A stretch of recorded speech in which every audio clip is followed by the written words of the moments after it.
இழுக்கள் இயல்பிற்றிளமை பழித்தவை சொல்லுதல் வற்றாகும் பேதமை யாண்டும் செருவோடு நிற்கும் சிறுமை எம்மூன்றும் குறுகார் அறிவுடையார்.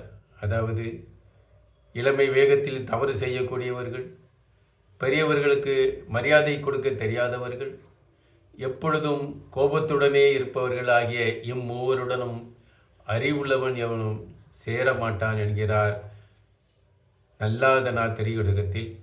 நான்மணிக்கடிகையில் ஈத்துண்பான் என்பான் இசை நடுவான், மற்றவன் கைத்துண்பான் காங்கி எனப்படுவான், தெற்ற நகையாகும் தன்னார் முன்னோரல் பகையாகும் பாடறியாதான் இரவு. அதாவது நல்ல கொடுத்து வாழக்கூடியவர்கள் நல்ல புகழோடு வாழ்வார்கள், கொடுப்பவர்களிடம் ஏமாற்றி பிழைப்பவர்கள் பேராசைக்காரன் எனப்படுவார்கள்.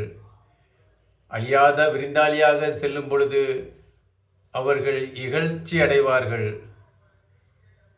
தகுதியே இல்லாதவரிடம் உதவி கேட்டு சென்றால் அது பகையைதான் உருவாக்கும் என்கிறார் நான்மணிக்கடிகையில் விளம்பி நாயனார்.